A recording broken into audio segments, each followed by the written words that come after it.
तो ये WhatsApp guys, कैसे हैं आप लोग। तो आज मैं the legend of sword immortal का न्यू एपिसोड एक्सप्लेन करने वाला हूँ। तो चलिए वीडियो को शुरू करते हैं बिना कोई टाइम वेस्ट किए हुए। तो इसका पहले के एपिसोड में आप लोग को याद होगा कि हुआ क्या था। तो जो फैंग आउट था उसको जो है वो इनलाइटमेंट फ्रूट मिल जाता है और उन लोग बाकी सबके साथ उस रियलम से बाहर आ जाता है।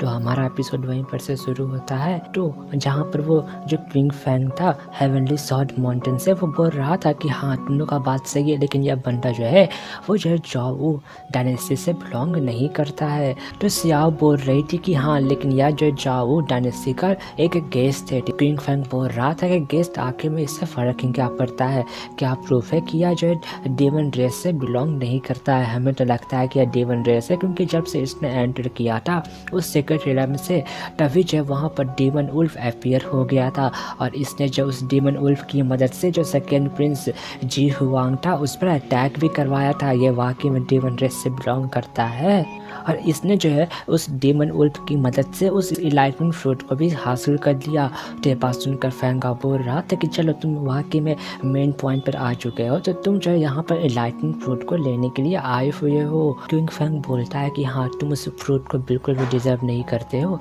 और उससे वो मांगने लगता है और उससे पूछ रहा था कि तुम जो यहाँ पर जाओ डायनेस्टी के साथ मिलकर इस सिक्रेट जिले में एंटर किया था, तो आखिर में तुम हमें यह बताओ कि तुम्हारा जो मेन मोटिव है वो क्या है। जहाँ पर जो उसकी बहन थी वो भी उसको समझाने की कोशिश करती है, लेकिन जो किंग फैंग था वो नहीं सुनता है और वो जो है वहाँ पर जो फैंग आउट था उसको बहुत ज़्यादा प्रोवोक करने लगता है। बोल रहा था कि अगर तुमने वो फ्रूट को हम लोग को नहीं दिया तो हम लोग तुमको यहाँ से जाने नहीं देंगे। तो बात सुनकर फैंग आउट को गुस्सा आ गया था। तो तभी फैंग आउट आसमान में चला जाता है और अपना टेक्निक परफॉर्म करने के साथ साथ वो एक energy ball, thunder energy ball create करके उन सब पर अटैक फेंक देता है, जिससे उन पर लगातार थंडर बोल्ट गिरने लगते हैं, जिससे उन लोग को बहुत ज़्यादा दिक्कत हो रहा था। तो तभी हम किंग फैंग का सीन देखते हैं, जो कि अपना वेपन निकाल के उससे स्लैश अटैक कर देता है फैंग हाउ पर। लेकिन जो फैंग हाउ था वो उसका अटैक रोक देता है अपने फिंगर से। यह देखकर किंग फैंग और ज़्यादा गुस्सा होकर उस पर लगातार स्लैश अटैक करते ही जा रहा था। उसको यकीन नहीं हो रहा था कि फैंग हाउ ने उसका अटैक रोक दिया। तो तभी फैंग हाउ उसके स्लैश अटैक को नलीफाई करके उस पर एनर्जी बीम से अटैक करता है, लेकिन जो उसकी बहन थी क्वीन सांग वो बीच में आके उसका अटैक रोक देती है। तो किंग फैंग बोल रहा था कि तुम मुझे यह करने दो और वो अपना वेपन से उसका अटैक रोकने लगता है, जहाँ पे वो दोनों अपना पावर से उसका अटैक को फैंग हाउ के अटैक को नलीफाई करने का कोशिश कर रहे थे। तो लेकिन तभी फैंग हाउ अपना पावर इंक्रीज कर देता है, जिससे उन लोग कुछ भी नहीं कर पाते और उन लोग घायल होकर नीचे आ जाते हैं। लेकिन जो किंग फैंग था वो अभी भी कहाँ शांत रहने वाला था। वो जो है फैंग हाउ को रैप करने का कोशिश करता है, उसके चारों तरफ एक फॉर्मेशन क्रिएट करके और उसके ऊपर एक बहुत ज़्यादा पावरफुल शॉट क्रिएट करके उस पर अटैक करने के लिए भेज देता है। तो देखकर फैंग हाउ बोल रहा था कि क्या तुम्हें लगता है कि तुम मुझे ट्रैप कर सकते हो, और फिर वो अपना spirit beast sky swelling dragon को अपेयर कर लेता है। तो किंग फैंग का हालत खराब हो गया था, वो अपने स्पिरिट बीस्ट की मदद से उसके शॉट को डिस्ट्रॉय कर देता है, जिससे किंग फैंग और ज़्यादा घायल हो गया था। तभी जो फैंग हाउ था वो नीचे आ गया था और बोलता है उसको कि क्या तुम अभी फाइट करना चाहते हो। तो जो किंग फैंग था वो अभी भी शांत कहाँ रहने वाला था, वो तैयार था, लेकिन जो उसकी बहन क्वीन सांग थी वो उसको रोक देती है। तो तभी जो सियाव थी वो आगे आती है, बोल रही थी कि रुक जाओ, कि मैं जाओ डायनेस्टी से बिलोंग करती हूँ और जो जाओ डायनेस्टी है वो जो यहाँ पर फैंग हाउ का जो इनोसेंसी है उसको प्रूव करने के लिए कुछ भी करने को तैयार है। हम लोग यह चीज़ को प्रूव करते हैं कि वो डेमन रेस से नहीं बिलोंग करता है। क्योंकि रही बात जो उस डेमन उल्फ की, तो अगर जो फैंग हाउ नहीं होता तो वो उसको नहीं मार पाता, तो हम लोग वहाँ पर मारे जा सकते थे। और रही बात जो इनलाइटमेंट फ्रूट की, तो वो जो है एक विजेता जो विनर होता है उसको ही मिलता है। तो देखकर किंग फैंग को और ज़्यादा गुस्सा आ जाता है यह सुनकर। तो तभी जो ओसोंग था वो बोल रहा था कि जो इनलाइटमेंट फ्रूट है वो मेरे फादर को बिलोंग करता है, तो क्या तुम जाओ डायनेस्टी से पंगा लेना चाहते हो। कि तभी पीछे से ली चैन का आवाज़ आता है कि हाँ मैं भी यह चीज़ को प्रूव करता हूँ कि जो यंग मास्टर फैंग हाउ जो है डेमन रेस से बिलोंग नहीं करते हैं, क्योंकि अगर वो नहीं होते तो हम लोग कभी भी जिंदा वापस नहीं आ सकते थे। तो तभी सियाव बोल रही थी कि क्या तुम अभी भी फाइट करना चाहते हो। तो देख कर किंग फैंग को ना चाहते हुए भी वहाँ पर अपने क्लैन मेंबर के साथ जाना पड़ता है। तो तभी जो फैंग हाउ था वो जो है उस ली चैन को धन्यवाद करता है। तो ली चैन बोलता है कि इसमें धन्यवाद की क्या ज़रूरत है, मैंने तो जो सही था वही कहा। और फिर उन लोग भी वहाँ पर एक दूसरे को बाय करके चले जाते हैं। तो तभी जो फैंग हाउ के पास वहाँ पर सिस्टर लैन आती है, बोल रही थी कि आप तो वाकई में टैलेंटेड है, और उसका तारीफ़ करते हुए बोल रही थी कि देखो अब जब तुम्हारे पास इलाइटमेंट फ्रूट आ चुका है तो यह तुम्हारे लिए बहुत ज़्यादा प्रॉब्लम क्रिएट करने वाला है।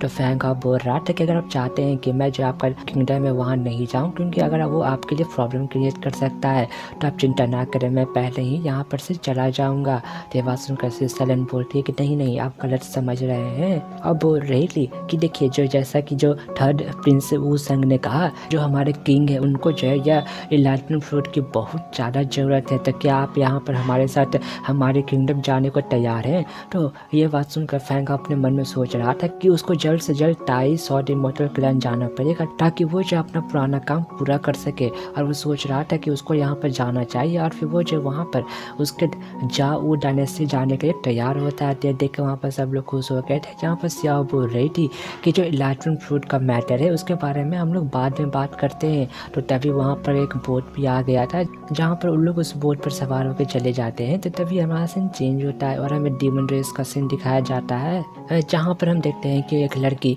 जो कि डीमन है वो अपने एम्परर को बोल रही थी कि हम लोग को जस्ट पता चला कि जो डॉग फैंग हाव है वो उसने अपना नाम चेंज कर लिया जो कि फैंग हाव है, और अब जो है वो जस्ट अभी जो है उस समय पहले ही वो जो सीक्रेट रियलम ऑफ बिगिनिंग से बाहर निकला है और अभी वो जो है जाओ डायनेस्टी गया हुआ है। ये बात सुनकर उसका एम्परर बोल रहा था कि अच्छा तो क्या तुम्हें जो है यांजी और जो मुसवी है उसके बारे में कुछ पता चला? तो लड़की बोल रही थी कि नहीं हम लोग को इसके बारे में तो कुछ भी पता नहीं चला है। जब वो बैटल हुआ उसके बाद वो कभी अपीयर ही नहीं हुआ है उसके बाद। तो वो डीमन एम्परर बोल रहा था कि अगर हम लोग जो डोंग फेंग हाव को पकड़ लेते हैं तो जो उसका फादर मूसवान है वो अपने से बाहर आ जाएगा। तो ये बात सुनकर वो लड़की बोलती है कि लेकिन जो जाओ डायनेस्टी है, ये बात सुनकर वो एम्परर बोल रहा था कि इससे कोई फर्क नहीं पड़ता है, अब समय आ चुका है अपना पावर यूज करने का।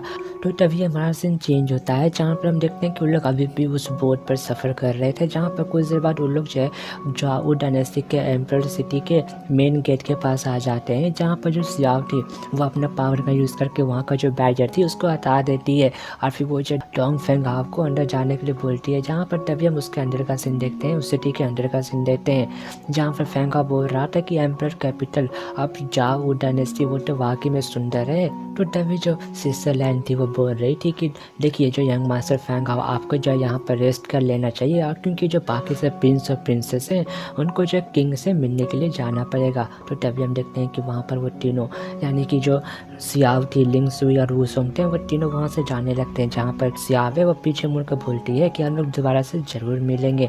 और फिर तभी हमारा सीन चेंज होता है जहाँ पर सिस्टरलैन फैंग हाव को लेकर एक जगह आ गई थी, जहाँ पर वो उसको एक रूम दिखाती हुई बोल रही थी कि आप जो यहाँ पर वेट कीजिए, रेस्ट कीजिए, मैंने यहाँ पर सबको बता दिया है, कोई भी आके आपको डिस्टर्ब नहीं करने वाला है, लेकिन अगर आपको कुछ चाहिए होगा तो आप मुझे बताइएगा, मैं किसी को भेज दूँगी आपकी मदद करने के लिए। तो तभी वो भी वहाँ से चली जाती है जहाँ पर फैंग हाव भी चला गया था। तभी हम देखते हैं कि जो फैंग हाव था वो उस रूम के अंदर आ जाता है, जो कि वाकई में बहुत ज़्यादा बड़ा रूम था, जहाँ पर वो एक खिड़की के सामने बैठ कर वाइन पीने को तैयार था। लेकिन तभी वो अपने क्रिएशन आई की वर्ल्ड में चला जाता है, जहाँ पर जो सिस्टर बाई थी वो वहाँ पर वाइन पी रही थी।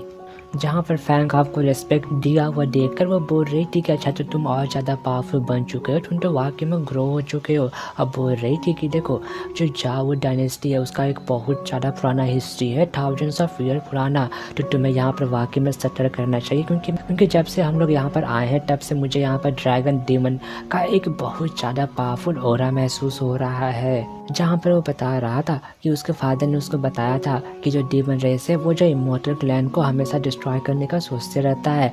तो जब डीमन रेस इस ड्रैगन वैन को डिस्ट्रॉय करना चाहता था तो जो इमॉर्टल क्लैन से उन्होंने इसको रोकने का कोशिश किया था। मुझे पता नहीं कि अभी का सिचुएशन कैसा है इस जाओ डायनेस्टी में। तो सिस्टर बाय बोलती है कि सिचुएशन कैसा भी हो हम लोग को बस स्वीकार करना पड़ेगा, और हम लोग को बस अभी यह देखना है कि आखिर में जो टाई सॉर्ड इमॉर्टल क्लैन से आखिर में कौन सा बंदा यहाँ पर आता है। और इसी के साथ हमारा एपिसोड यहीं पर ख़त्म हो जाता है।